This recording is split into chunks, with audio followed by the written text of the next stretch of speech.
오늘 본문에 등장하는 내용 중에 두 가지 기적이 일어나게 됩니다. 그리고 두 가지 기적 이외에 한 그룹이 나오게 되는데요. 두 가지 기적에서 나타나는 하나님의 주시는 말씀과 또 다른 한 그룹에서 주고 있는 어떤 그 말씀들을 여러분 잘 기억하셔서 삶 가운데 적용하시고 결단하시는 시간이 되길 바랍니다. 오늘 본문에서는 두 가지 기적, 두 맹인과 귀신 들려서 말하지 못하는 자들이 나오게 되는데요. 먼저 27절 말씀을 함께 읽겠습니다. 시작. 예수께서 거기에서 떠나가실새 두 맹인이 따라오며 소리질러 이르되 다윗의 자손이여 우리를 불쌍히 여기소서 하더니 두 맹인이 소리를 지르면서 예수님을 따라오면서 뭐라고 말하고 있습니까? 다윗의 자손이여 우리를 불쌍히 여기소서. 불쌍히 여기소서. 두 맹인이죠. 그 당시에 팔레스틴에서는 시각 장애인이 많았습니다. 시각 장애인. 팔레스틴에는 극심한 모래 바람이 많이 불었고 그 모래에는 석회석이 많이 있었기 때문에 안질 환자가 많았습니다. 그 당시에 흔한 병이라고 볼 수 있는 것이죠. 그래서 복음서에 맹인들이 많이 등장하게 된 것을 볼 수가 있습니다. 다시 말해서 오늘날 우리에게 흔한 병이 무엇이 있을까요? 성인병, 기타 등등의 성인병이라든지 우리 한국 사람이 잘 걸리는 위암, 미국 사람이 잘 걸리는 대장암, 그러니까 흔한 병들이 오늘날 우리에게 있는 것처럼 그 당시에는 흔한 병이 바로 눈이 멀게 되는 그러한 병이었다. 이런 흔한 병이 있을 때에도 그들은 원래 다 그래. 저 사람도 그런 안질이 있고 이 사람도 안질이 있고 나도 안질이 있어. 원래 다 그래. 이렇게 넘어가지 않고 주님을 만났을 때 뭐라고 하면서 따라왔습니까? 다시 한번 다윗의 자손이여 우리를 불쌍히 여기소서. 다윗의 자손이여라고 말하는 이 선포 자체가 그들의 신앙 고백을 상징하고 있는 것입니다. 다윗의 자손에 따라간다면 메시아를 뜻하고 있는 것이죠. 그러니까 주님을 뭐라고 본 것입니까? 메시아로 본 것이고요. 다른 전 구절에서는 예수를 뭐라고 본 것이죠? 퀴리오스. 다시 말해서 흔한 병원 가도 고칠 수 있고 이 사람도 걸리고 저 사람도 걸리고 다 그런 일들이지만 주님 앞에 나갈 때는 어떻게 나간다는 것입니까? 퀴리오스라고 선포하며 메시아로 선포하며 나아간다는 것입니다. 육신으로 볼 때에는 세상의 눈으로 볼 때에는 예수님은 그저 인간 한 사람으로 보이는 것이지만 영의 눈으로 볼 때에는 메시아이신 예수 그리스도만이 나의 이 병을 나의 이 문제를 해결할 수 있습니다. 주님을 나의 구세주로 나의 구원자로 나의 메시아로 본 것이죠. 죄인들을 해방시킬 메시아. 우리의 문제를 근본적으로 해결할 수 있는 분은 오직 예수 그리스도 한 분밖에 없습니다. 퀴리오스 주님밖에 없습니다. 라고 고백하며 나아가던 그들처럼 저와 여러분 모두가 주 앞에 나갈 때 너무 가볍게 여기지 마시고 주님만이 나의 구세주가 되십니다. 퀴리오스로 선포하며 메시아로 선포하며 나아가시는 저와 여러분이 되길 간절히 축원합니다. 우리의 신앙의 자세는 이 두 맹인처럼 두 이 시각 장애인처럼 동일한 그 마음의 자세를 가지고 나아가야 합니다. 이들은 단순히 우리가 예배해야 될 그 대상을 그저 예수님은 나를 고쳐주실 분 이러한 마음으로 나아간 것이 아닙니다. 다시 말해서 오직 예수님이 나의 문제를 해결해주고 나의 절망에서부터 벗어나게 해주고 나의 슬픔과 아픔을 고쳐주실 분으로만 이해하는 것이 아니라 예수님을 메시아로 보았다라는 것. 이것이 더 중요한 것입니다. 저희들이 예수님을 또는 교회를, 예배를 다른 시각으로, 잘못된 시각으로 바라보게 되면 예배 한번 드리면 복을 받는다라는, 또는 내가 기도하면 예수님이 내 이 병을 고쳐주겠다, 고쳐주십니다. 그럴 수 있습니다.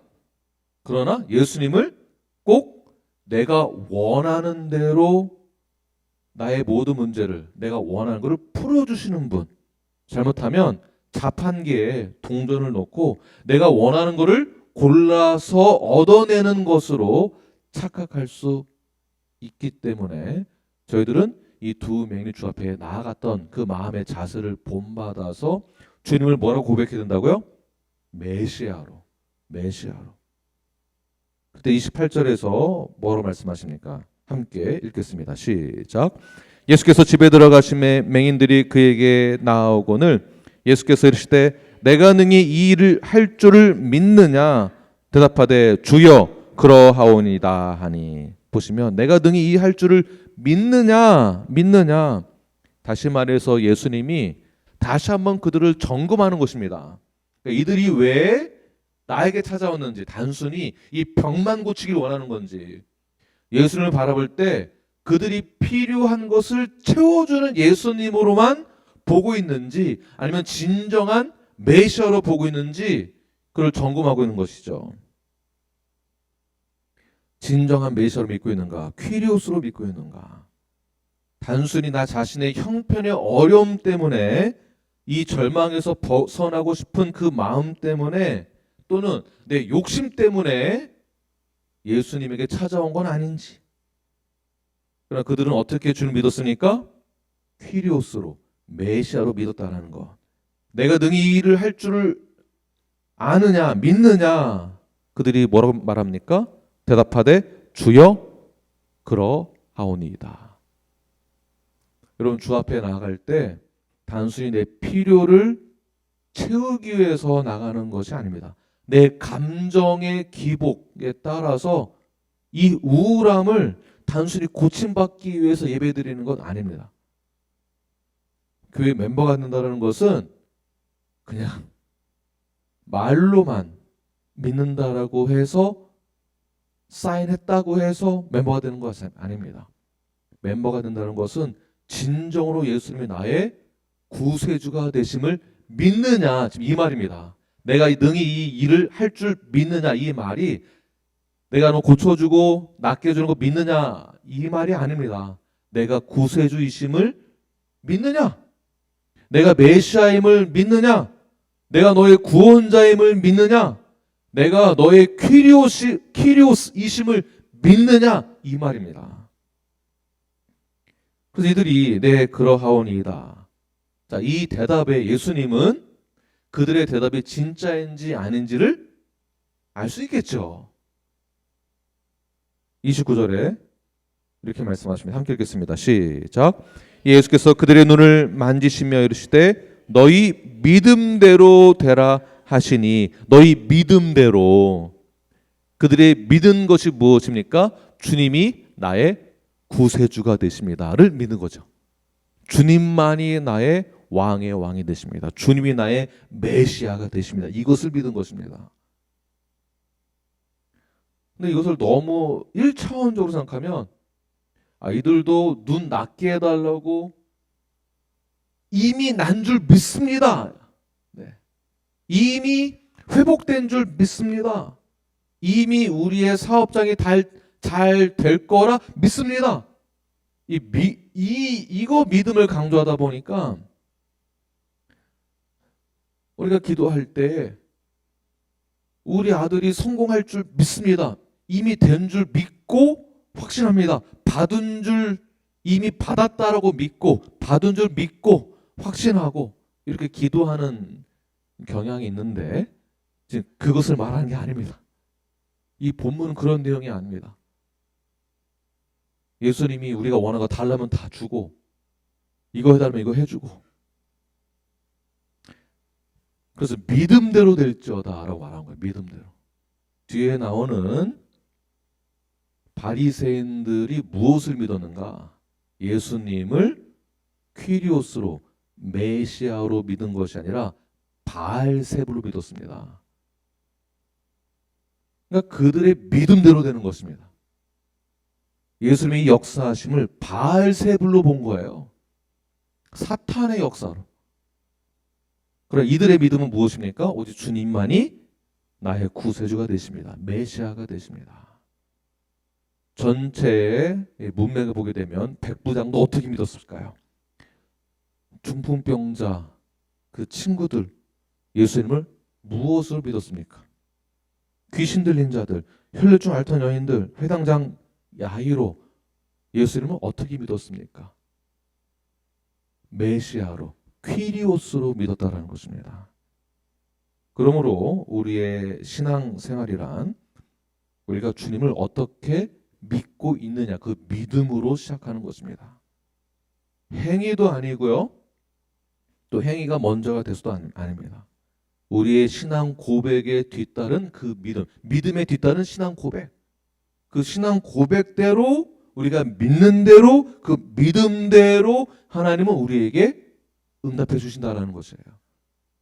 우리가 주님을 어떻게 믿고 있느냐, 그냥 밑도 끝도 없이 그냥 무조건 우리 교회가 부흥될 줄 믿습니다. 막 부흥을 주시옵소서.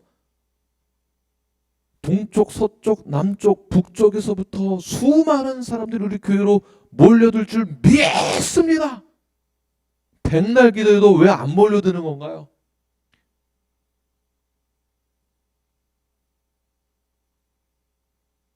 단편적인 예로 저는 지금도 키가 크기를 간절히 원합니다.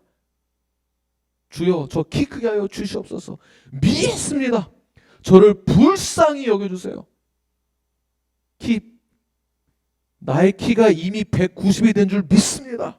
될지어다. 불쌍히 여겨주세요. 네, 우리가 이런 식으로 기도한다는 것입니다. 이런 식으로.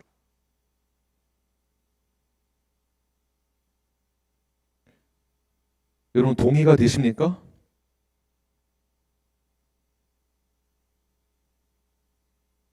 네, 예수님을 나의 구세주로 이끄는 것에 대해서 동의가 되십니까?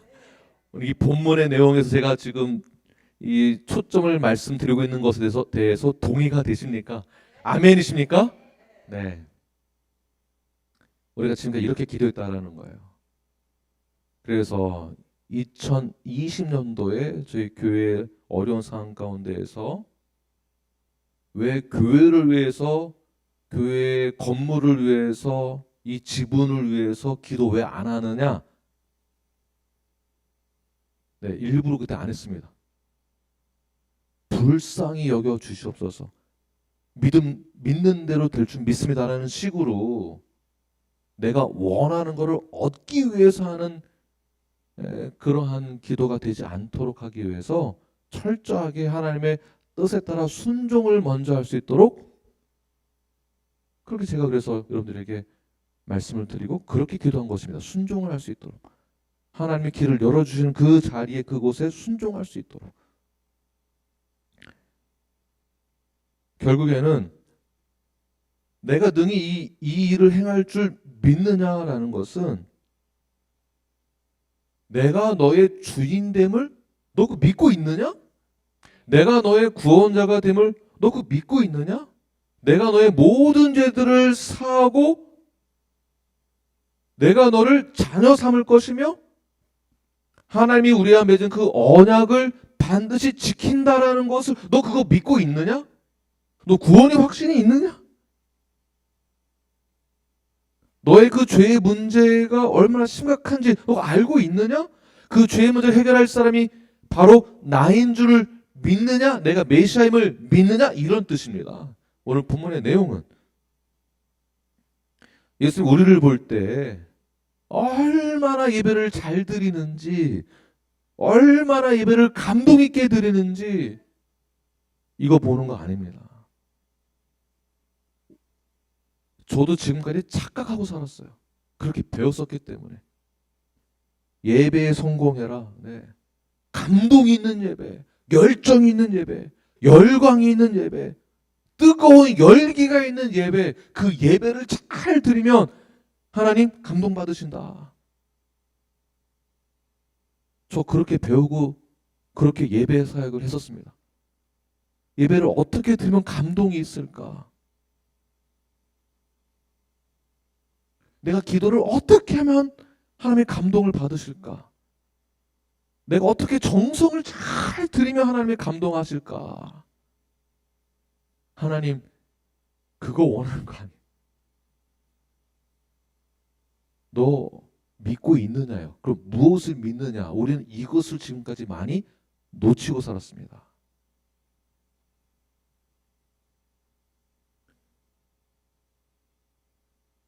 우리의 신앙 고백, 우리의 믿음에서 나타나는, 우리의 믿음 가운데에서 신앙 고백으로 나타나는 것이 무엇입니까? 하나님은 어떠한 분이시다. 예수님은 어떠한 분이시다. 성령님은 어떠한 분이시다. 우리는 무엇을 어떻게 믿고 있다. 바로 하나님은 한 분 하나님이시며 우리의 모든 죄들을 사하기 위한 그 구원 계획을 하신 분이시며 그 예수 그리스도를 통해서 우리 모든 죄들을 다 사하여 주시고 성령님을 통해서 우리를 가장 지혜로운 하나님이 인도하신 그 길을 성경 말씀을 깨닫게 해주시는 분이심을 우리가 믿음으로 선포함으로 인하여서 주 앞에 나아가는 것. 오직 하나님만이 나의 구원자가 되십니다. 메시아가 되십니다를 선포하는 것. 이것이 우리의 신앙 고백 가운데 있다는 것입니다. 이것이 가장 중요한 것입니다.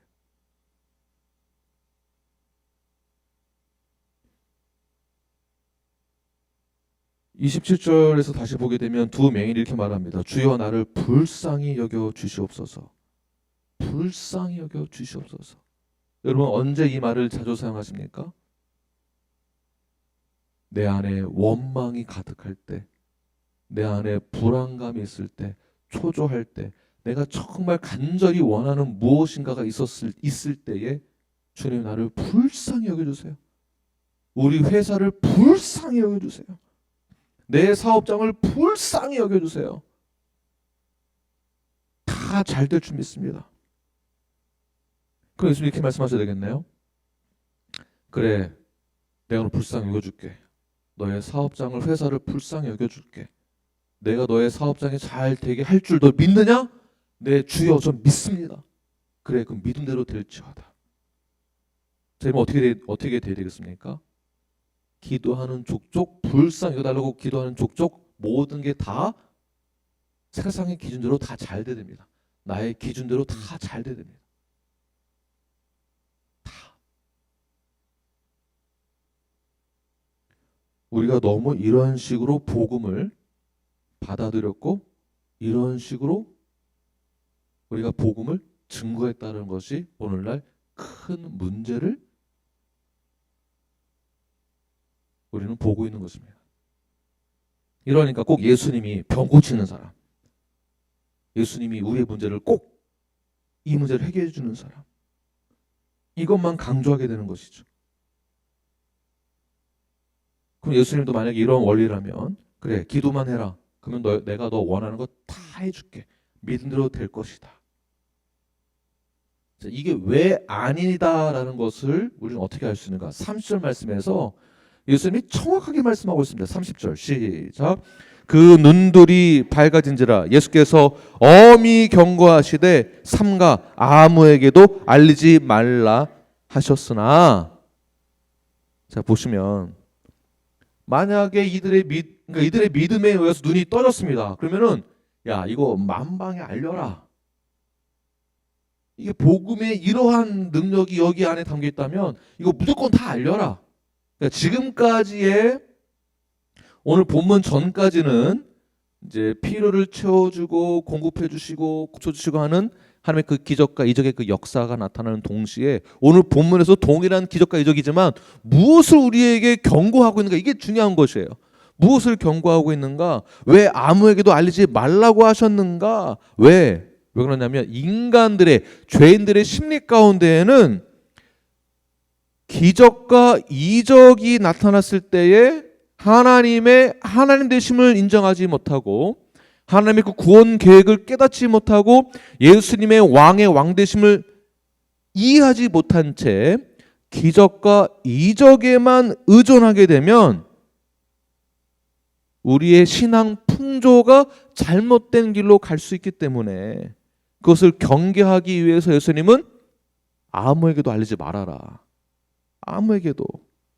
다시 보시면 30절 예수께서 뭐라고 말씀하시죠? 예수께서 엄히 경고하시되 엄히 보시면 야 그거 내가 고쳐줬다고 말하지 마. 이게 좀 아닌 거죠. 그거 내가 눈 떠게 준 거 있잖아. 아마한테 말하지 마. 괜찮아. 이런 게 아니에요. 무엇입니까? 너 절대 말하지 말아라. 이게 중요한 게 아니야. 내가 경고하는데 이거 중요한 거 아니야. 명심해라. 말하지 말아라. 무엇이 중요한지 잘 생각해봐라. 기적과 이적에만 포커스를 두지 말고 메시아가 누구인지에 대해서 그것을 생각해야지 이 기적과 이적에만 집중되면 안 된다. 절대 말하지 말아라. 이 말씀하신 거고요. 또 시대적 상황 가운데에서 왜 예수님은 엄히 경고하시면서 왜 말하지 말라고 했는가? 시대적 상황 가운데에서 유대인들의 시기심과 그들의 질투를 자극하게 되면 너무 자극하게 되면 복음을 전하는 데 있어서 지장이 될 우려가 있었기 때문이더라도 그 당시에는 너무 그렇게 하지 말아라라고 말씀하시는 거예요. 그 기적을 말하지 말아라. 그런데 이들이 어떻게 했습니까? 엄히 경고했음에도 불구하고 31절 예수의 소문을 온 천하에 온 땅에 퍼뜨렸습니다. 온 땅에. 자, 이 말은 이들은 예수님을 메시아로 인정한 것은 맞습니다. 그리고 그 고백에 의해서 믿음에 의해서 모든 것이 다 죄 사함을 받았습니다. 씻겨졌습니다. 그리고 나서 주님을 찬양할 수밖에 없죠. 주님이 나의 왕이 맞습니다. 나의 모든 죄를 사하여 주실 메시아가 맞습니다.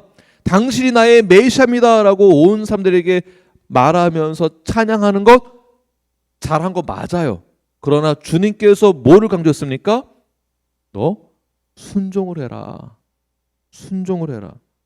자, 이 부분에서 칼빈과 클라크 학자는 이 본문에서 이렇게 해석을 하고 있습니다. 예수님의 경계하심을 등한시했기 때문에 그리스도의 사역에 장애를 가져왔다. 아니, 장애가 웬 말입니까? 주님을 찬양한 게 잘못인가요? 지금 무엇을 말하고자 하는 것일까요? 제일 중요한 것이 무엇이냐면 그들은 주님을 예배하고 찬양하는 것 잘한 것이기도 하지만 더 중요한 것이 있다라는 것이에요. 더 중요한 것. 예수님의 경고를 가볍게 여겼다라는 게 문제입니다. 예수님의 경고에 대해서 순종하지 않았다라는 게 문제예요. 자, 그렇다면 여기서 어떠한 말씀이, 어떠한 구절이 떠오르시나요?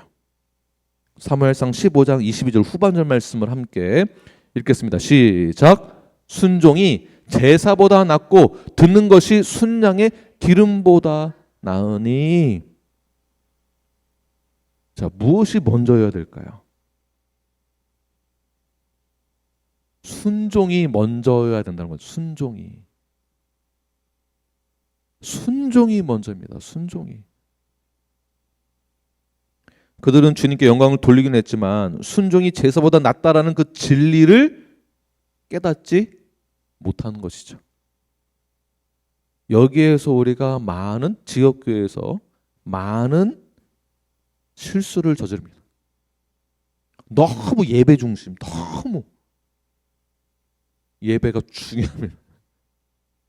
근데 예배만 강조하다 보니까 순종을 놓치게 되는 거예요. 그러니까 성경적인 원리를 놓치게 되고 성경적인 건강한 교회가 무엇인지를 놓치게 되고 예배만 강조하다 보니까 기도만 강조하다 보니까 그러다 보니까 예배가 강조되고 기도가 강조되다 보니까 지금 제가 말씀드린 거 잘 들으시기 바랍니다. 예배를 드리고 기도를 드리는 게 잘못됐다라는 말이 절대 아니고요. 예배가 극단적으로, 기도가 극단적으로만 강조되다 보니까 불균형이 생겼다라는 것이에요. 밸런스가 안 맞은 거예요. 자, 보십시오. 그러다 보면은 예배에 나온 사람들은 뭔가 신앙이 이만큼 높아 보이고, 예배에 참여하지 않은 사람들은 뭔가 신앙이 막 저 밑에 가 있는 것처럼 보이고, 기도를 많이 하는 사람들은 영성이 있어 보이고, 기도를 짧게 하는 사람들은 영성이 없어 보이고. 자, 이 말도 지금 극단적으로 표현하는 것이에요. 예배에 참여하기로 우리가 약속했으면 예배에 참여해야 됩니다. 지금 헷갈리시면 안 돼요. 극단적인 양극화 현상이 생겼을 때 벌어지는 이 언밸런스된 문제가 무엇이냐면, 예배와 기도만 강조되다 보면은 우리가 행위 중심으로 가게 된다는 것입니다. 행위 중심으로. 신앙의 행습이 만들어지게 되고요. 신앙의 잘못된 행습이 만들어지게 되고, 잘못된 교회의 문화가 생기게 됩니다. 그래서 무슨 일만 생기면 우리가 뭐라고 표현하느냐? 너 기도 안 해서 그런 거야. 기도 안 해서. 너 예배 똑바로 안 드려서 그런 거야. 근데 더 중요한 게 무엇입니까? 순종을 놓친 거야. 순종을. 예수 천당 불신 지옥. 이게 좋다 나쁘다라고 말하기가 굉장히 어려운 부분이지만, 주님을 선포하고 주님을 증거하고 복음을 전해하는 사명이 우리에게 주어져서 우리가 어떻게 해야 되는데, 불신천당 뭐죠? 불신 예수천당 불신지옥 예수천당 불신지옥을 외치는 자는 뭔가 영성이 있어 보이는 것 같고, 우리는 그렇게 안 하면 뭔가 꾀름직하고 주눅들고, 이것이 아니다라는 것이죠. 오히려 복음 전하는 사역에 방해가 될 수 있다라는 것도 생각을 해야 되는 것입니다. 그러니까 이러한 그 갈등과 이러한 그 텐션, 어느 그 사이에서 우리가 어떻게 해야 할지 갈팡질팡하는 상황 가운데 처할 수 있지만, 그러나 우리가 성경적인 지혜를 가지고 성령이 주시는 그 지혜를 가지고 저는 충분히 복음 전하는 사역을 거부감 없이도, 또는 거부감이 들 때도 있죠. 그렇게 할 때도 그렇게 하더라도 주님께서 명령한 이 부분들에 있어서는 순종에 대해서는 저희들이 깊이 생각을 해보아야 한다는 것입니다. 우리 32절 말씀 읽겠습니다. 시작. 그들이 나갈 때에 귀신 들려 말 못하는 사람을 예수께 데려오니. 네, 귀신 들려 말 못하는 자들이 있습니다. 근데 귀신 들려서 말을 못한 것이 아니라, 당시 말 못하는 자는 동시에 잘 듣지도 못하는 현상이, 두 가지 증상이 나타나게 되죠. 그러니까 말 못하고 듣지 못하는 자들을 보고 귀신 들렸다라고 말을 했습니다. 그러니까 귀신 들린 자가 말을 못하는 게 아니라, 이러한 장애가 있는 자들을 귀신 들렸다라는 풍조가 있었던 것이죠. 그때에 이런 질병 있는 자들을 뭐라고 표현합니까? 죄인의 대표라고 우리는 이해를 해야 됩니다. 그때 예수님이 이들의 병들을 고쳐주게 되는데요. 그것을 보고, 마귀를 쫓아내는데 그것을 보고 바리새인이 뭐라고 말하는가? 34절 시작. 바리새인들은 이르되 그가 귀신의 왕을 의지하여 귀신을 쫓아낸다 하더라.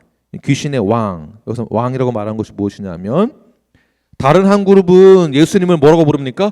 퀴리오스요, 메시아요 하는데, 다른 반대쪽 그룹은 뭐라고 말합니까? 귀신의 왕, 바알세불. 자, 이들이 왜 이렇게 반응하는가? 똑같은 것을 보고도 왜 이렇게 반응하는가? 군중들이 예수님에게 몰리는 것을 보고 나서 바리새인들은 질투심과 열등감으로 인하여서 그들에게서 해결되지 않은 그 죄의 문제가 드러나게 된 것이죠. 예수님을 보고도, 예수님이 하신 그 기적을 보고도 영의 눈이 멀어서 그들의 믿음대로 된 것입니다. 바알세불로 보는 것입니다. 바알세불로. 같은 현상을 보고도 같은 것을 경험했음에도 불구하고, 자, 이어서 잘 들으십시오. 교회의 사역과 교회에서 행하는 모든 사역과 교회에서 행하는 일들, 복음 전파들, 설교, 제자 훈련, 컨택 포인트, 모든 것을 똑같이 보고 똑같이 경험하고도 어떤 그룹들은 하나님의 역사하심이다라고 얘기를 하고 어떤 그룹은 뭐라고 말하죠? 바알세불이다라고 말하는 것과 똑같은 것입니다. 그러니까 같은 것을 보고도 같은 것을 경험하고도 믿음대로 되는 것입니다. 내가 어떻게 믿고 있느냐. 믿음대로. 바리새인들 역시 그들이 보고 믿음대로 된 것입니다. 예수님을 바알세불로 본다라는 것. 이렇게 영적으로 무지한 자들이 많이 있다는 것입니다. 36절부터 38절 시작. 무리를 보시고 불쌍히 여기시니 이는 그들이 목자 없는 양과 같이 고생하며 기진함이라. 이에 제자들에게 이르시되 추수할 것은 많되 일꾼이 적으니 그러므로 추수하는 주인에게 청하여 추수할 일꾼들을 보내주소서 하라 하시니라. 자, 사람이 일할 사람이 모자른 것이 아니죠. 인구가 부족한 것도 아닙니다. 목사가 모자른 것도 아닙니다. 성도들이 없는 것도 아닙니다. 교회가 없는 것도 아닙니다. 근데 무엇이 문제입니까? 성경적으로 건강한 교회, 성경적으로 건강한 성도가 없다라는 것이 문제입니다. 예수님의 사역에 동참할 제자가 없다라는 것이지 사람은 많습니다. 신실한 일꾼이 없다라는 것이지 일꾼은 많이 있습니다. 그러므로 우리는 어떠한 믿음을 가지고 주 앞에 나아가야 되는가? 헛된 야망을 품고 신앙생활을 하려고 하지 마십시오.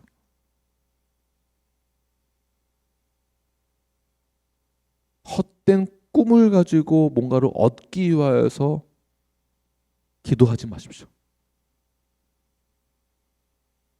그리고 하나님께서는 우리와 맺은 그 언약을 지키시기 위하여서 신실하신 하나님은 그 약속을 끝까지 지키시기 위하여서 지금도 우리를 향하여서 역사하고 계십니다. 그 역사하심을 믿고 주님만이 나의 구세주가 되십니다. 제가 건강한 성도가 되어서 성경적인 건강한 성도와 성경적인 건강한 그 믿음을 가지고 내가 주 앞에 나아가겠습니다. 신실한 주의 백성이 되겠습니다. 주님과 맺은 그 언약을 잘 지키겠습니다. 나의 신앙 고백 변질되지 않고 내가 고백한 이 신앙 고백을 그대로 지켜나갈 수 있는 영성을 나에게 허락해달라고 그렇게 간절한 마음으로 주 앞에 나아가시는 저 여러분 되기를 간절히 축원합니다. 기도하겠습니다.